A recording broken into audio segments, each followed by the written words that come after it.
Blessed are those who are persecuted for righteousness' sake, for theirs is the kingdom of heaven. Blessed are you when others revile you and persecute you and utter all kinds of evil against you falsely on my account. Rejoice and be glad, for your reward is great in heaven. For so they persecuted the prophets who were before you.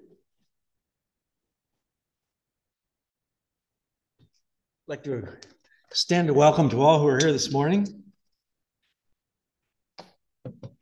We are going to take a look this morning at Stephen. He was introduced last week.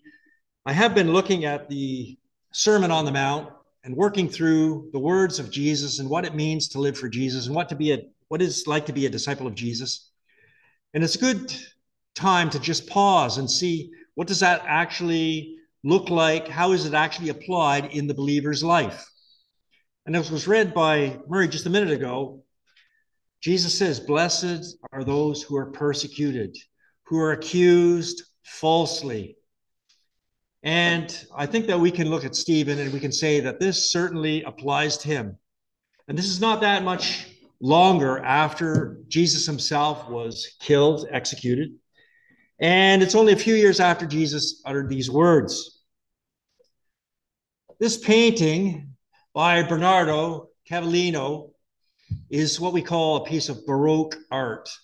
And before I take a look at the painting, I want to explain just a little bit about the Baroque period. This was painted in 1645, and at that point, Europe was at a low. In England, or British Isles, I should say, you've got the Civil War. And throughout Europe, you've got what is called today the 30 Years' War.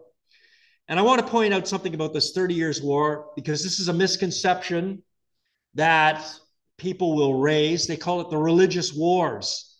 And you will hear atheists say, religion has killed more people, and look at the religious wars. It was not really a religious war.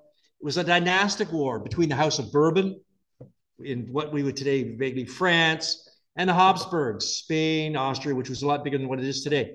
So it was a dynastic war. It was not a religious war. Calling it a religious war is like calling the wars of the 20th century the war for democracy. It's propaganda. Remember, war is a racket, and people build up this propaganda. So I only put this out because you will probably hear people say religion is nothing but a cause of war. So there was war. Europe was in a terrible state. Not only do you have war, you have plague, bubonic plague. And Cavallino himself would die 10 or 11 years after he's painted this from the plague. It swept across Europe again in various waves. You might remember 1665 in London, 100,000 people died, quarter of the population from plague. So living in Europe was not safe. It was not pleasing. It was not friendly. It was very much temporal. You can die from plague. Soldiers, mercenary soldiers can come and steal everything, your crops. And of course, what follows plague? What follows war? Famine. Terrible time to live. So it's not unnatural or unthinkable that people, they're not going to rely on this temporal world. They are going to look to the spiritual world, the spiritual realm. So Baroque art comes about, and again, another misconception, it's just propaganda from the Roman Catholic Church, the Counter-Reformation. No, this interested people. Religious topics spoke to individuals living in terrible times. So the idea of Baroque art, it is to appeal to the viewer. It resonates with the viewer. You are able to look at this and you get an emotional response. It might be theatrical, it might be a little bit dramatic, but it's going to help you get through the difficulties of life because it's pointing you back to the stories of the scriptures. So very briefly, when we take a look at this, Cavallino was a draftsman, so he's going to lay things out properly and in proportion. He doesn't put Stephen right in the very middle, but he does stand out. We know it's a central character. He's wearing the red robe of martyrdom. He's calm. He's peaceful. He's not afraid. And we see this violent mob around him. You can't see the details all that well, but he's a little bit off to the side to show the action of the crowd to his right on the left side of the screen for us. One man has just hurled a stone at him. Another is going to pick up another stone. There's a crowd of men behind him. Can't see it too well, but one is holding the robes or the mantles of the crowd. But he's calm. He's facing death bravely. He is living a moral life. These other men are not. They're out to get him. And you can't see very well, but one of the men in the crowd has a look of horror and disgust on his face, whereas the others have anger and hatred. He's horrified by what is happening. And Cavallino wants us to identify with that one man. We are looking in horror that this godly man, this good man, this truthful, honest man is about to face his death, but he's facing it bravely and calmly. And that inspires us when our death comes, be it through mercenaries, through famine, through bubonic plague, whatever. Face your death like a man. Face it calmly. Be brave. Be a good Christian. Be a disciple of Christ. And why is he looking to heaven? He's not looking at the crowds. He's not afraid of them. He's looking because he knows where he's going. And we're going to see that. That is going to come out in the passage that we're going to examine this morning. But I want to briefly recap what we've looked at already in Matthew 5, because that plays an important part of this scene with Stephen. Jesus has told people how to live. He's given them the blessed life. And it concludes by the reading that Murray just gave to us. Blessed are you when people insult you, persecute you, and say things against you falsely, because you are living the blessed life. You're pure in heart, you're kind, you're merciful, you're a peacemaker. And then he says to the people, if you want to see God, if you want to live this blessed life, you're going to have to be better than those who teach you the law, because they have taken God's standard and they have dropped it. They say, well, you do not commit murder. But what are they doing? They're hating people. They're verbally assaulting people. They're backstabbing people. They're slandering people. They would do that to Jesus. In fact, they would say, we didn't kill Jesus. The Romans killed him. But they're the ones that set it up. And in fact, the incident just before Stephen here, all of the apostles are arrested. And the charge against them by these evil leaders is, you're trying to make us responsible for the blood of this man, that man being Jesus. Well, they were responsible. And then, oh, well, we're godly because we don't commit adultery. But Jesus says, no, you're full of lusts. You've got all kinds of lust in your life. And he warns his disciples, it can eat at you, get rid of it. If it's like cutting off your hand, if it's going to bother you. And you leaders, you seem to say, oh, you're not adulterous. What about all this divorce? You're divorcing your wife so you can marry your friend's wife that he's just divorced. It was terrible. And later on, Jesus gets into an argument with them. They say, well, can we divorce a woman for any reason? Jesus says, no. He raises a standard. One reason, marital unfaithfulness. Not like what you're doing. And why can't they stay married to that one woman? Because they are dishonest. It's really sad when a society is so dishonest as these people were, as these leaders were, that when you want to tell somebody, well, I'm actually telling the truth this time, you have to swear. So Jesus is talking about oaths. And listen to this. He says, do not break your oath. Do not swear by heaven. So these people, well, this is true because I'm swearing by heaven. Or by earth. Do not swear by Jerusalem. Do not swear by the temple. Do not swear by your head. So they have all these series of oaths. They cannot keep their promises. They can't fulfill a marital contract, a business contract. They will not fulfill what they are doing. And these are the leaders. And we can see when Jesus, and so his example to the Christians, just say the truth. Let your yes be yes, your no be no. You don't have to swear. If you swear an oath, if you have something to say and you're speaking the truth, people are going to believe you. You don't have to say, oh, no, this time it's true, but before it wasn't true. And their oaths, it's almost like they're crossing their fingers. These leaders crossing their fingers and holding behind their back and saying whatever. So these are the type of people that have killed Jesus. And these are the kind of people that are going to try Stephen. These are the leaders. Propaganda, it's a terrible thing, but that's what leaders do. They want to manipulate people. And that is the case right here. And Jesus says, let's cut through all that. Here's what you need to live the blessed life. And Stephen is going to do that. Now, as we saw last week, Stephen is one of 7 men who is appointed for a task within the early church. And the church has already moved beyond just Jews that live in Judea, as it should, and rightly so. Now, the Greeks, and there were many Jews who did not live in Judea. They'd moved all throughout the Roman Grecian world. They were fascinated by a topic that people talk about today, too. Where did the universe come from? Is it eternal? And they started to realize, well, maybe it's not eternal because we see things changing. And they were fascinated that something is eternal, the Hebrew God. And so the Greeks are developing these ideas of this perfect goodness, this eternal goodness. They were pretty sick of their own gods. Zeus begets children that are gods, and Zeus himself was begotten. But this Hebrew God is eternal, and he's above and beyond the universe. And so they were drawn towards Judaism. And so we have Jews that are converting. In fact, one of the men with Stephen who is appointed to the office of deacon was, it says right there, he was a recent convert to the Jewish faith. So these women of these people who are either Jews that live elsewhere and have been exposed to Greek thought, or they were Greeks who converted to Judaism, they need somebody to look after them. So these men, Stephen's got a Greek name, Philip, Greek name, all of them have Greek names. They're looking after them. People from Alexandria, there are a lot of Jews in Alexandria. Cilicia, Saul was from Cilicia, Tarsus up in Cilicia.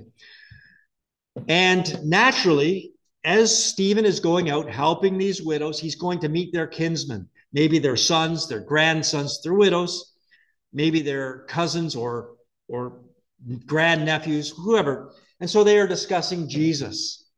What do you think about Jesus? Is he really the Messiah? Is he really the Christ? Christ is Greek word.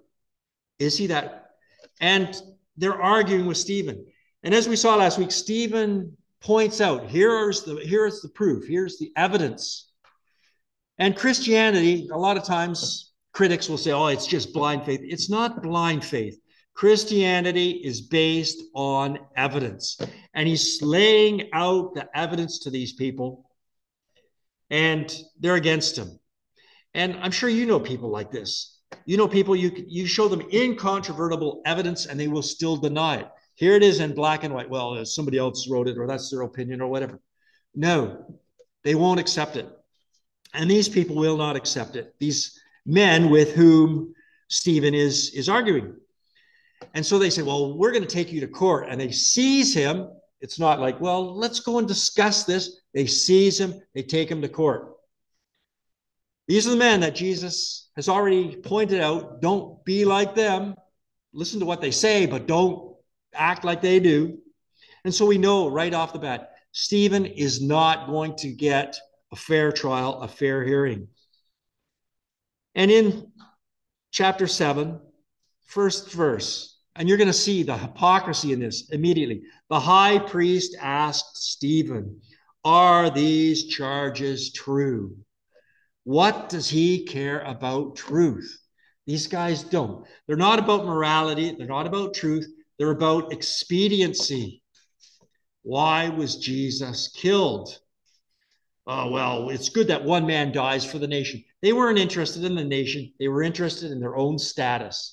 They were not interested in truth at all. Now, people have looked at this and they've said, well, what kind of an answer does Stephen give to them? He just gives them a brief recount of their nation's history. But I want to show to you this morning that Stephen's response is brilliant. This is a brilliant defense from Stephen. The first thing, one of the charges is that he had spoken against this holy place. Remember the oaths? Oh, I swear by Jerusalem. Oh, you dare not go against Jerusalem. And they've twisted his words, but not entirely. Because you remember that Jesus, when he was speaking with the woman in Samaria, the woman at the well, she says, you Jews say that you have to worship in Jerusalem, and we say that we can worship here in Mount Gerizim. Well, which is right? Where's the right place? You're the Messiah. You're the one we've been waiting for. And Jesus says, God is a spirit.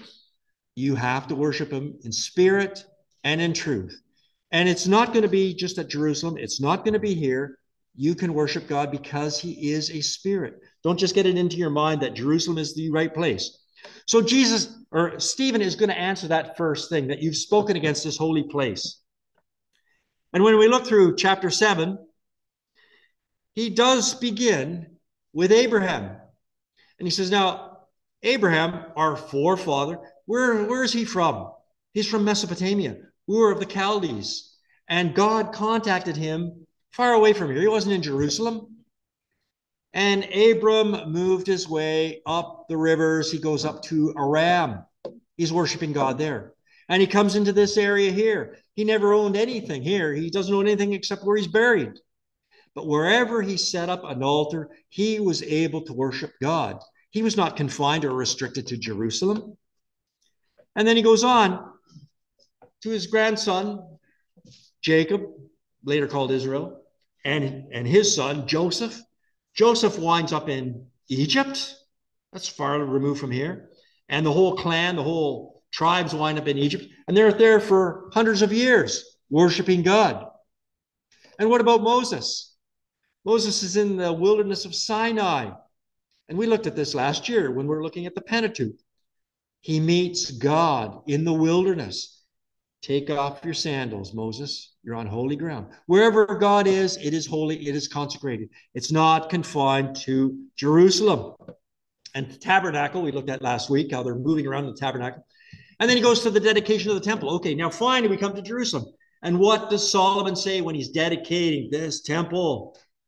Oh Lord, heaven and earth aren't enough to contain you. Earth is like your footstool. So my temple, we know that you're not confined to this temple. So he's addressing this first charge that you've spoken against this holy place. Is there a holy place? You say it is. There is, and it's here. Then he goes to the permanence of the Mosaic rituals because, oh, you're speaking against Moses. You're blaspheming against Moses. Okay, so let's look at Moses. Again, there's been progress. If you look at the revelation that God has given to humans, it has not remained static. It's all leading to one focal point. And we understand that focal point is Christ. So again, back to Abraham. He's called out of Ur, where there's idolatry, and you're going to worship one God, Abram. And then as time goes by and Abram is given the name Abraham, he introduces circumcision, which was a big one for the Jews. Well, Abram didn't have circumcision until a certain point. And then he goes on beyond there to Moses giving the law. Now you've finally got this Mosaic law. And he's introducing the tabernacle. And then you've got the temple. But right from the very beginning, when God is talking to Abram, he says, I'm blessing your family, but through you, all the families of the earth will be blessed. It's not confined to just one man, one lineage, one set of people. It's expanding. And we see the progress that Stephen lays out for us. You start off with the patriarch and then the patriarchs. And then you've got Moses, and he's introducing the priesthood. And then you've got judges, and then you've got kings, and then you've got prophets. There's a progress that's going here. And Jesus combines all of those offices, all of them, prophet, priest, king. So he's answering that. And now, as far as being against Moses, Moses said, there is going to be a prophet arising after me from among you. And I, Stephen, based on what Jesus has said, based on what these apostles have taught us, we, the disciples of Christ, are listening to Moses. because Jesus has fulfilled the law. Again, we looked at that. Jesus says his purpose in the Sermon on the Mount, my purpose is to fulfill the law. And Jesus has fulfilled it. I'm listening to Moses. We who follow Jesus are listening to Moses. These leaders of the Jewish people will not change, because as soon as they switch over, their status in their mind is gone. Even though there are priests, we're told in Acts, there were priests who were going over to the way because they studied for themselves. They were honest. They were interested in the truth. Now, his third argument is the appeal to the conscience of his accusers. Now, it's characteristic of humans because we are so filled with our own importance. We're so selfish. We resist God. We don't like to do what he says. And so he's going to play on that, and he's going to say, let's look back at the past. You're resisting now. Is this something new? No. Jacob. What's Jacob? He was renamed Israel. And what does Israel mean? He who contends with God. He who wrestles with God. And you look at his son, Joseph. Joseph's brothers rejected him, even though he ultimately saved them in Egypt, or saved them from the famine by bringing them to Egypt. And then Moses comes along, and we've seen they rejected Moses. And you're against me for rejecting Moses, but these people of Israel rejected Moses. And even when they were being given the law and Moses had taken them out of slavery, they set up this golden calf. And throughout the wilderness, we saw the problems that they had in the wilderness, always resisting God. Ultimately, they were led into captivity in Babylon because of their stubbornness. And they killed the prophets. And then Stephen brings this down to them at the very end. And he says, you, Stephen is the one on trial, you, the court, resist the Holy Spirit. You always resist the Holy Spirit. Was there ever a prophet your fathers did not persecute? They even killed those who predicted the coming of the righteous one. And now you have betrayed and murdered him. You who have received the law that was put into effect through angels, but have not obeyed it. Stephen is repeating what Jesus said in the Sermon on the Mount. They say one thing, but they've lowered the standard. They've ultimately rejected what God has to say. And this is the appeal to conscience. David sinned. He killed Uriah the Hittite. Well, he didn't actually kill him. He had him killed. Joab sent him into... But he recognized when Nathan approached him, I am guilty. I am the man. When Peter gave his sermon 50 days after Jesus was crucified, the day of Pentecost, the people were cut to the heart. Oh, we killed the Messiah. How stupid of us. What can we do to be saved? Third time is not a charm here. These leaders are so angry. When they heard this, they were furious, and they gnashed their teeth at him. And this is where they take Stephen out. They will not listen to truth. Are these charges true? He gives them a perfectly logical, coherent answer. They will not listen.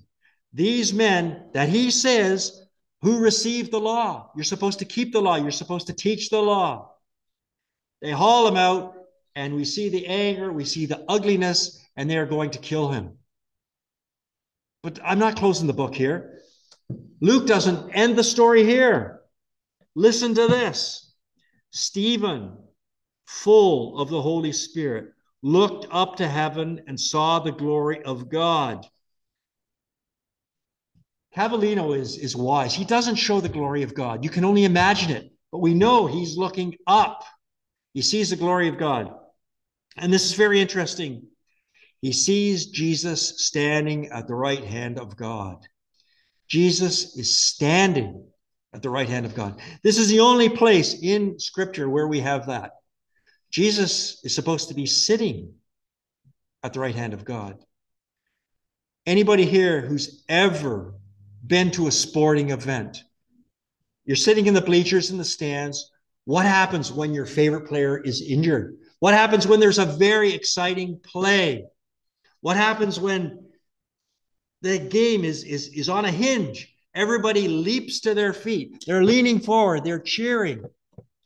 What Stephen sees is Jesus, not concerned about himself, but he's concerned for Stephen. He's standing there. He's intensely interested. What's going to happen? Well, Jesus knows what's going to happen. And Stephen verbalizes, he vocalizes, I see heaven open and the Son of Man standing at the right hand of God. And that's too much. That is too much for these men. At this, they cover their ears. They don't want to hear anymore. They yell at the top of their voices. And you've seen kids do that. Little kids fighting with their brother and sister. I can't hear you. Whatever. It's ridiculous. It's childish, but that's how they're behaving. They drag him out of the city and they stone him. Now, again, Cavallino doesn't show it in all its ugliness, the bruising and what that must really have looked like to him. But while they're stoning him, Jesus, or Stephen rather, is praying. And he says, Lord, do not hold this sin against them. Lord, receive my spirit. So you can see how Cavallino is going to take this, and it's an inspiration to all of us. Doesn't matter in what era or age you live. Even today, for those of us who believe in this, we can look at this and we can say, yeah, what a way to die. Does he die? He doesn't die.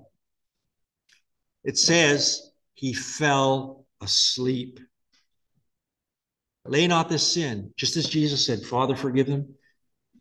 Lay not the sin against them, and he falls asleep. Oh, so what's the point here? We have to apply the lesson. So there are certain applications that we can see here. First one, holding to the truth is going to provoke antagonism. It will. A lot of atheists, and you may or may not have run into them, today they are, for whatever reason, totally against Christians. And when they find out you're a Christian, they want to go against you. But their arguments go back to the age of the Enlightenment, where you've got these men thought they were so clever, and they've got a lot of these arguments. Well, where did God come from? Who made God? Or the Bible was only written in 500 BC because people couldn't write. Well, we've made so much advancement. Science, archaeology has proven that many of these Enlightenment ideas were totally false, totally wrong, but people still hold them. They have not died. And people still challenge us with these outmoded ideas and arguments.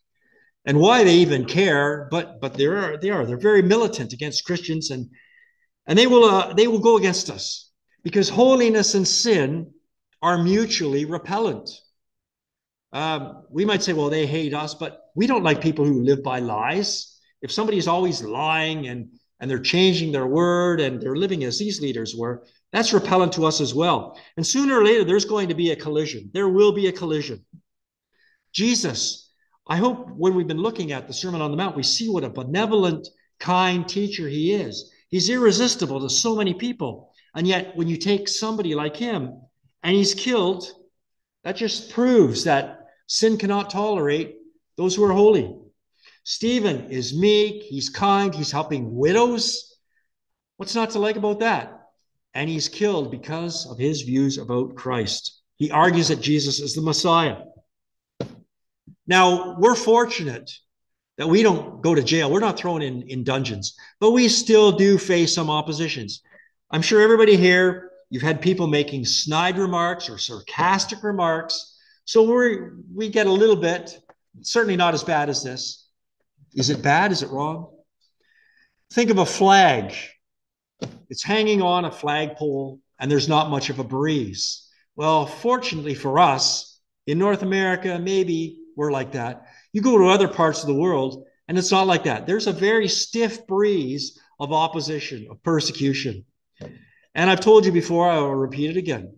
I met an old Indian preacher, and this was years ago, and there were just a bunch of boys there, and he was telling us about preaching in India. And he pulled up the back of his shirt, and his back was just scarred horribly. He said a crowd of Hindus got angry at him for preaching Jesus, and they beat him. And that's going on in the world today. We don't feel it, just a little bit of a ripple maybe. But there is an advantage to that. Somebody comes along and challenges you or laughs you. And when that flag flutters, people get to see your colors. They know what that flag stands for. So when people are after us, are we responding in a nasty way? Or are we, like Peter says, have an answer for them, but answer them gently? Because there are a lot of ignorant ideas around. Oh, yeah, the religious wars. No, they're not religious. But if you explain it to the people, then maybe they will listen, maybe they will not listen. So holding to the truth provokes antagonism. That's lesson number 1. Lesson number 2, Jesus has an interest in our sufferings. He's there watching Stephen. He's interested in what's happened to Stephen. He suffered. He suffered for us. He suffered like we do. He suffered worse than we do. And if God has a mission for us, he will sustain us. He will be there watching, and he will guide us. When the heathens rage, Jesus is like that lighthouse and the storm is all raging around. That's fine. They can say what they say. But once one of his saints begins to suffer, he will sustain us. He will sustain you. He will sustain me. Third lesson, the peacefulness of death. Here he is, calm, and it says he fell asleep. And when you ask people, how do you want to die? Most people say, oh, I want to die at home, surrounded by my loved ones, and I just want to drift off and fall asleep. And that's the descriptor here. And yet he's a victim of violence of the worst type, but he's at peace. What does it mean to fall asleep? It means you will awaken. You will awaken again.